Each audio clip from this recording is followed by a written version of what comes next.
Knowledge is power. However, knowledge without application is foolish. So I think we both have an understanding of spirituality. What we know to do, but we don't do was the question. So I think then wisdom is actually the right application of knowledge. So when we know some things, when we apply it, that's where I think wisdom begins. Hey guys, welcome back to my channel. And today I have a special guest, my own Pastor Tony Hoang. And I brought him here because, I brought myself here to the church that I actually attend every single week. I drive 45 minutes here because you are a special person. This church is special to me. It really has changed my life in the last 5 or 6 months that I've been here. And first of all, welcome. Yeah, good to be here, and I appreciate this opportunity.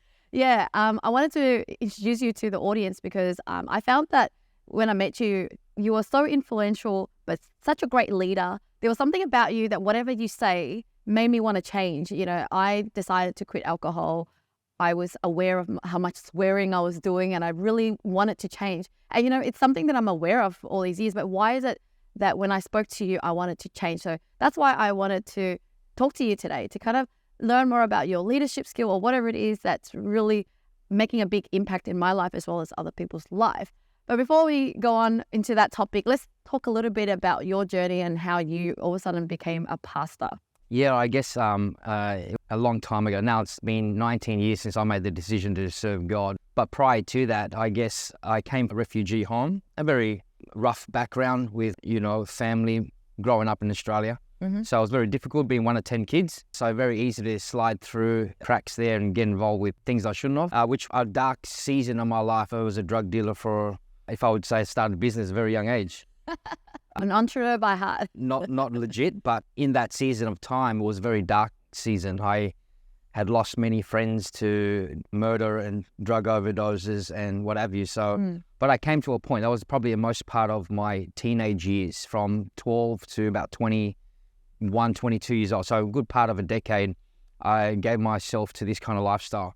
Looking back, obviously regret many things, but it wasn't until a time where I had enough of that life, not knowing whether I was going to survive 25 years old, where I came to a point at 21, after nearly get gunned down, in and out of jail. I came to a point, just cried out to God for a sign at a church when no one was around. The next day, I'm walking through Cabramatta, which you know very well. And then this church was there, reaching out. Some guy gave me a flyer. Flyer read, "If you're looking for a sign from God, here it is." Right? So that was my epiphany on the 8th of February, 2004.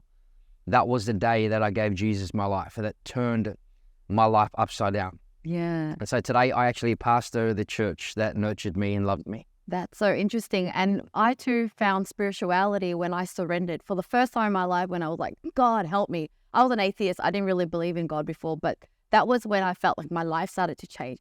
Would you say that, like, until we hit our rock bottom, do we discover this new life of, I didn't find Jesus till 3 years ago, but still it was a stepping stone into spirituality, which really helped a lot, into God. Yeah, I think not everyone has to hit rock bottom, but when you do, the only way is up, But I think for most people, generally, as myself speaking from my own experience, I had to make choices to get me out of that place. And what helped me was the environment that the church brought, the hope that the church brought, right? People that were there, examples of those that were once in my position, now coming out of that.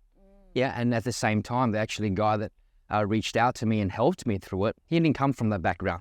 He actually came. He was a businessman who was a project manager for a high company in Sydney. And but he came. He didn't hit rock bottom, but he came and he gave his life to God. In fact, he was chasing a girl into church. She was a Christian, and he eventually became a Christian himself.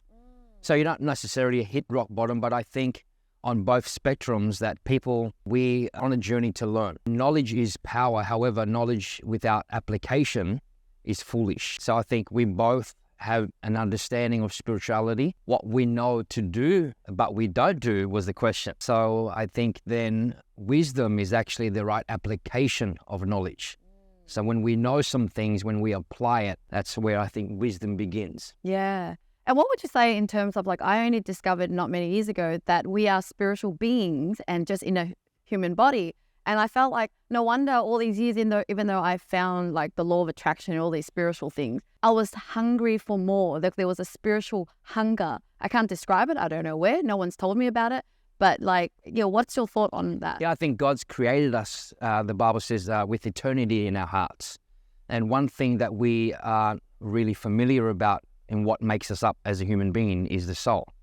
Right, we're three-dimensional. We're mind, which we Asians we give a lot of attention to, study and whatever. Yeah, true. And then we're body, nutrition, health. Yep, we can see it. It's physical. It's there. Yep. But this misunderstood place is the soul, which is what psychology is, right? The study on the psyche, which a lot of we don't know. We don't understand that realm, and so but God's created us like that with a missing piece of the puzzle, and we try to fill that piece with. That missing piece with, relationships, finances, career, whatever you. But because God created us that way with the missing piece being Him, we'll always feel incomplete. Yeah. So no matter what we pursue in life, we can have things and even finances and what people define as success could still feel something missing. And so I don't think we can ever feel complete until we have that missing piece of the puzzle. Yeah, I get it. And look, there's a lot of your stories online. People can even watch the Once Upon in Cabramatta. So I won't go into too much details about your actual life story of how you went through, drugs and all that. But for the purpose of today's topic, what I really admire about you, and I want to, I guess be in the shoes of a mentee learning here, is that your ability to lead such a big crowd and yet be able to make the individual feel like you're present and we all are so important. And so I really admire your leadership ability. And so could you take me through your journey of how, obviously you were so young when you started out on this journey, but what were you like as a leader before and what have you learned over the years? Yeah, I guess while growing up, you had to deal with some filters or some mindsets that you had to go through. And in my journey of leadership, I think it was a quote from Einstein. He says, if a fish is taught all its life to learn how to climb a tree, then it's going to grow up thinking it's stupid. Because obviously, it just can't. You can't do that. There's certain barriers and filters that we grow up in. And for me, those barriers that kept me from moving forward was obviously my past. But having broken through that and realized that there was more to life than what is seen, more of like the iceberg underneath was what was important. And so coming into church, and I guess of my leadership style is based on the Word of God, which is servant leadership. And that is the things you don't see on the surface, which is the love and the sacrifice that we give people. So I am convinced, I think it's Max, one of the leadership experts would say that, people don't care how much you know until they know how much you care. So I think the foundation of the leadership, the style, if you would say, is based on love. And because I love people and I was loved myself, you grow into that influence with people as you serve them, as you care for them with a genuine heart and love, then I think that's what's most important.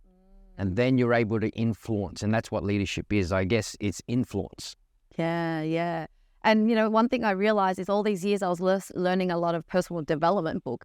And now that I've read the Bible, I think it's always been in there. It's just that people regurgitate it in a way that most society can understand. But you said that you've learned a lot from the book itself. And so in what way did they talk about servant leadership? And could you remember any quotes or what does servant leadership really mean? Yeah, well, Jesus gave the example of washing feet. I love that story. And so I guess it's very different in contrast to what the world sees as leadership, right? It's a top-down, I say you do. Where as opposed to in the Bible is that we do and, hey, follow. So Jesus says, come follow me and I'll make you fishers of men. And so I think numbers of things. One is his vision is very important. A clear vision, especially as human beings. In human nature, we want to fight for something greater than ourselves, right? We will follow a footy team, or, a flag. We'll fight for our country, something greater than ourselves. So our vision is important, but I think where God calls us to something larger, that's something inspiring.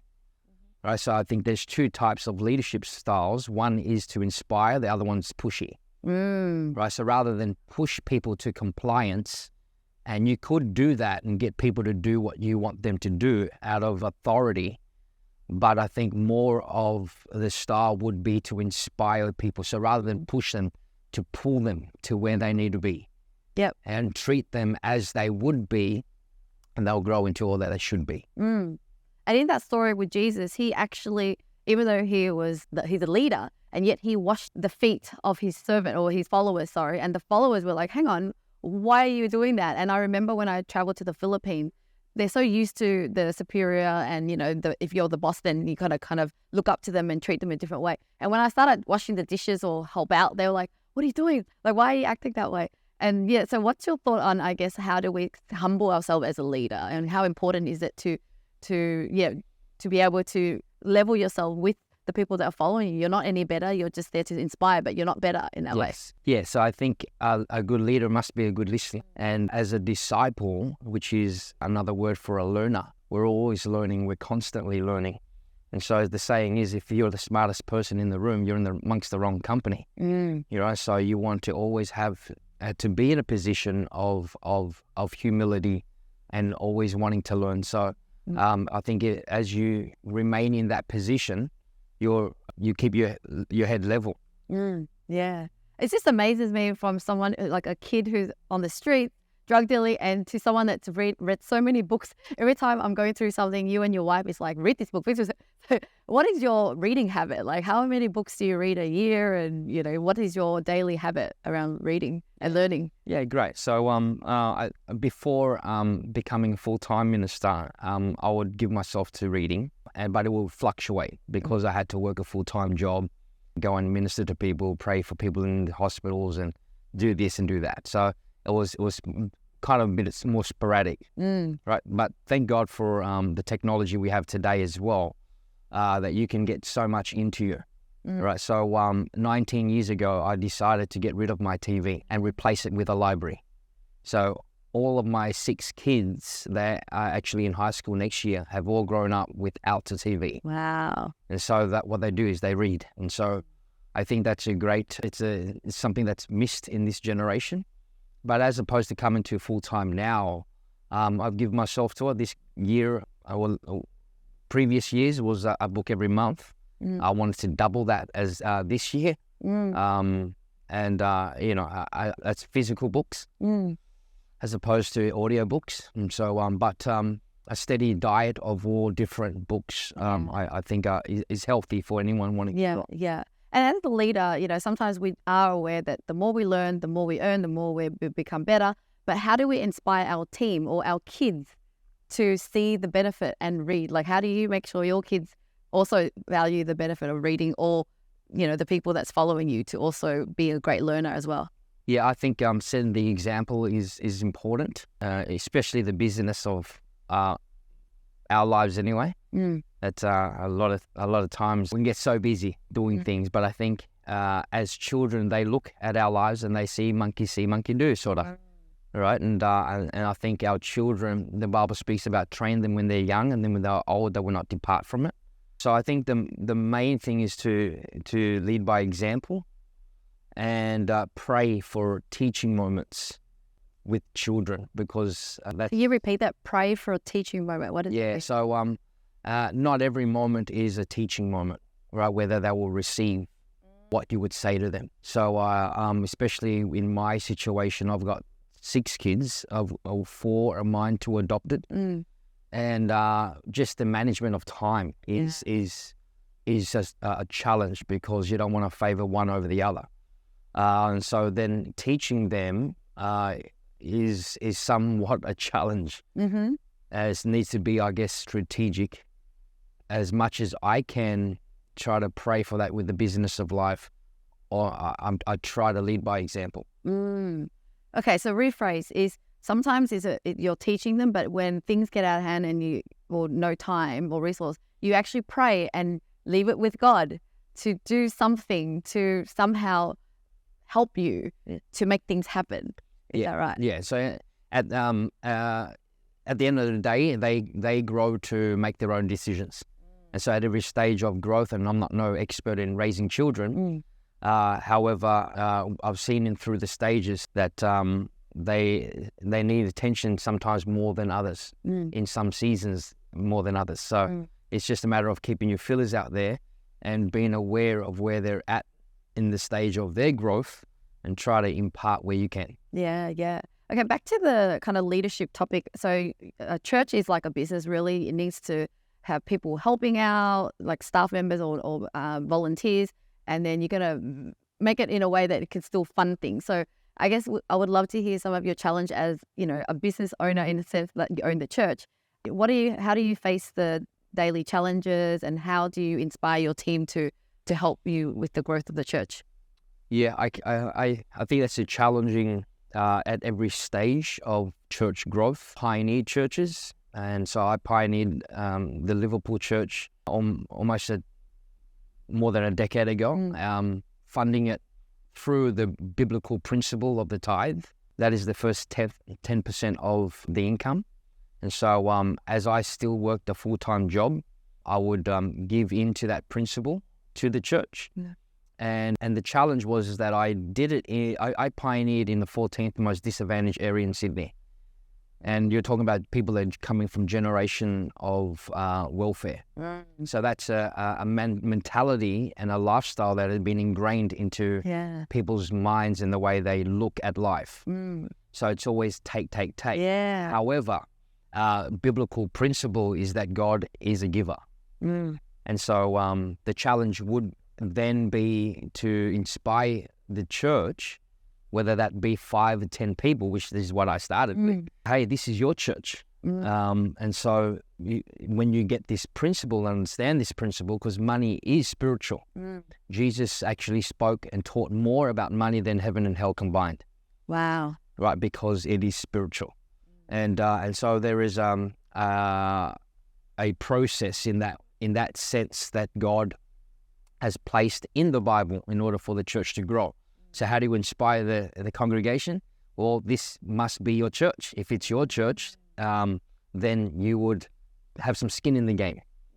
So it's just, I would like to compare it to, probably a bad comparison, but stocks, right? If you got some shares in a company, then you are caring for the company. You're actually looking, you're concerned whether they're doing well or they're not doing well, because you have some skin in the game. Yeah. Right, and so but people without that understanding, they wouldn't care. If it just doesn't do well, especially in COVID times, not many churches survived because they didn't follow this principle. And so if it goes under, well, I can just go to another church where I don't have to invest or give, or don't have the pressure to commit. And so that's a challenge that I face. Even now, as a full-time pastor, there is bills to be paid. Trusting God, my Father's rich. Yeah. Right. So I'm not concerned about whether I preach the principle, but whether they follow it or not, that's between them and God.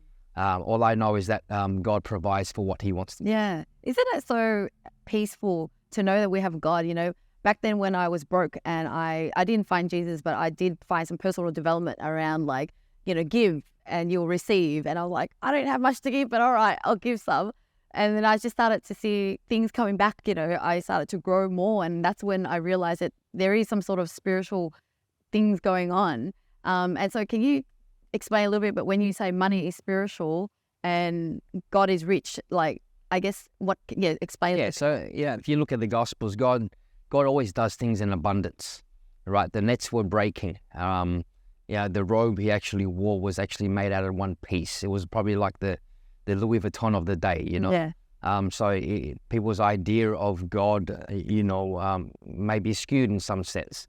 But God, throughout the Bible and even those that followed Him, and I'm no way talking about prosperity preaching, but people were blessed. It is the promise from Abraham. Abraham was a very rich man, right? The Bible says that he was prosperous and grew to be prosperous. He was very prosperous. So, money is spiritual because it reveals the state of someone's heart. There was one quote that says, your bank statement is a theological document. because it can tell me what's important to you. Yeah. What you spend on, really. Yeah. So, where your treasure is, there your heart will be also. So money reveals the heart. And money, I know very well in my past, does funny things to people. Either reveals the good or the bad. Yeah. So I'm talking about, even my drug dealing days. My best friend robbed me $40,000. My brother-in-law, thousands of dollars, and so I've had a lot of money go through these hands, evil money. And I'd say that I've learned a lot, but money was only a tool. The scriptures say that it's the love of money is the root of all evil, not money itself. But money reveals the heart, and I think that's the important thing for us to understand here.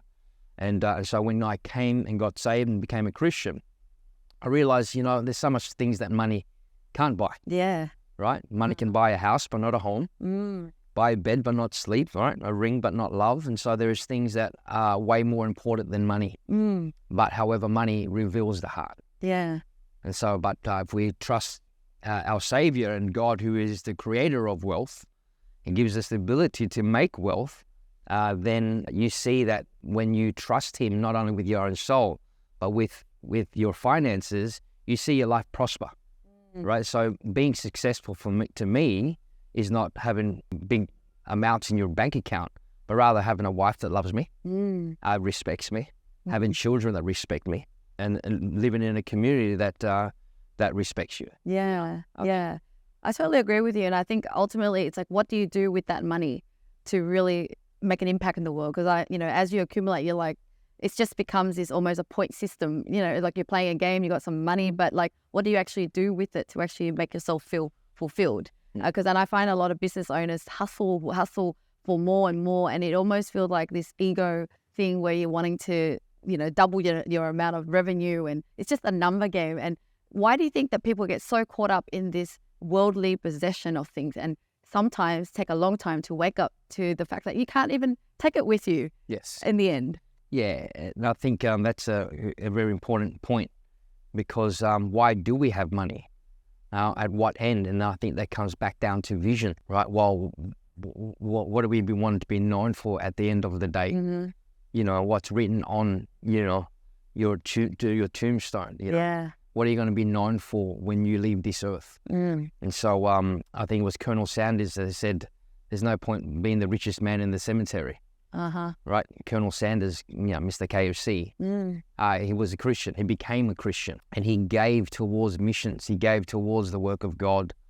And there is many people that have, and business people that have given to the cause of Christ, and always lived on a moderate level, but had given their wealth towards the building of churches in third world countries, of schools to educate, unfortunate kids. I think that there is something that is noble and honorable, that you kids can grow up and says, hey, that's what you've done with your wealth. Yeah. And so rather than always fulfilling, always chasing the new thing, the next thing, which obviously doesn't fill that empty space, Yeah, yeah.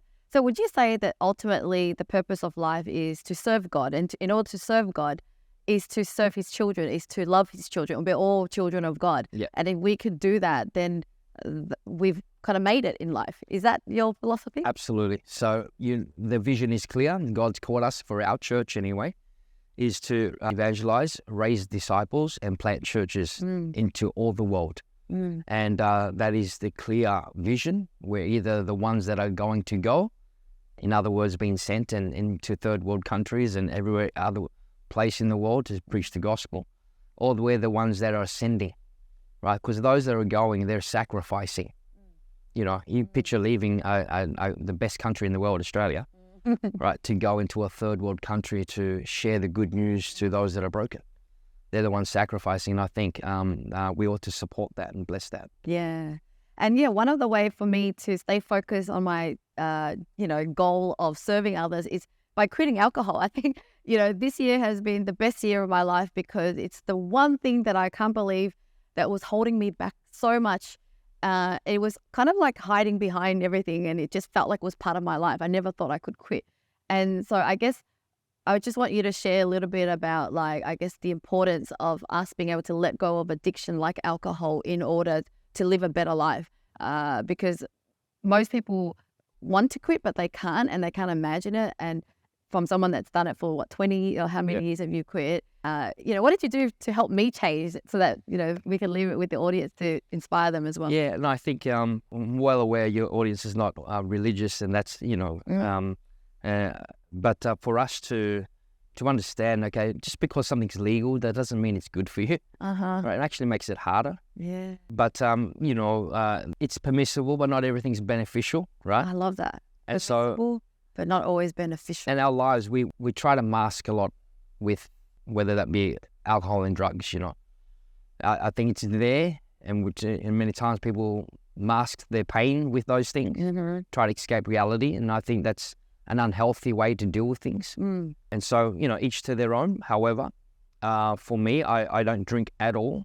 I want to set the highest standard for my children possible and for those that I serve. And so I think that's very important. You can never have your standards too high, but you can have them too low. And, you may be able to control it, but maybe that guy that's just come into church has just lost his family, just lost his home, destroyed his life because of alcohol. And so out of love for that person, 1 Corinthians 8 talks about, food offered to idols. However, you can change that. He says, if that's going to make my loved one stumble, then I'm not going to eat meat again. Right? So for me, then, although I can control certain things, other people can't. Those that I'm trying to influence or trying to lead. So to lead by example, I would sacrifice those things, and at the end of it, it's better for me anyway. Yeah. Right? It's better for us. Exactly. So, that really got me the moment I went beyond myself. It wasn't about me. Can she control herself and drink a little bit?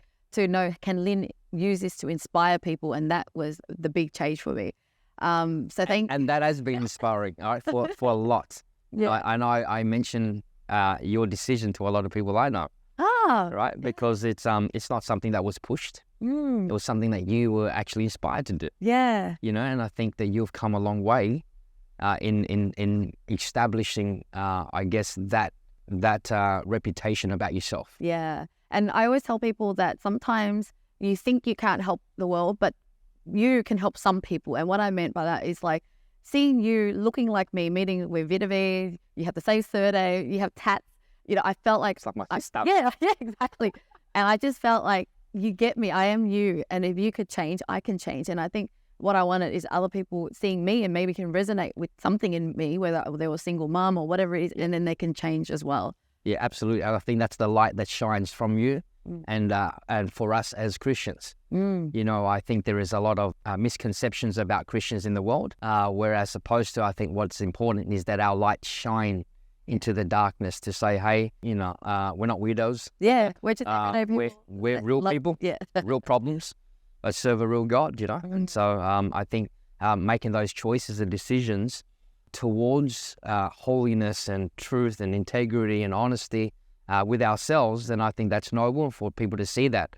I'm thinking, why wouldn't you want to do that? Yeah, and it's so good for us. Yeah. So much healthier. Well, before we end the show or the episode, just want to leave with the last question is, ultimately, like, what do you want us to remember you for on that tombstone or that eulogy that we just mentioned before? Yeah, I want people to know that I was a good husband, first and foremost, because without my wife, I can't do it and wouldn't be able to achieve anything that I've achieved. So she's sort of the silent hero, the hidden hero, I would say. And so I want them to know that I was a good husband, something my mother deserved. But secondly, I want people to know that I'm a good husband, father, sorry. Husband. I would to everyone. And so, but if they can remember me as that, and what made me those things is actually because I'm a man of God, that I followed God with all my heart, not once a week or whenever I was in trouble, but for the rest of my life. And so as a pastor, I have no retirement plan. I'm going to go out preaching because this is a calling. It's not a career. And so I've given my life to this. and I'm laying my life down for whatever He wants to do in and through my life. So inspiring. Oh, that's so sweet, by the way. Your wife is going to love that message. Well, thank you so much for being here. I really enjoyed our conversation, and thanks for having me as part of your beautiful church. Right, great for bringing your craziness to my craziness. Thank you.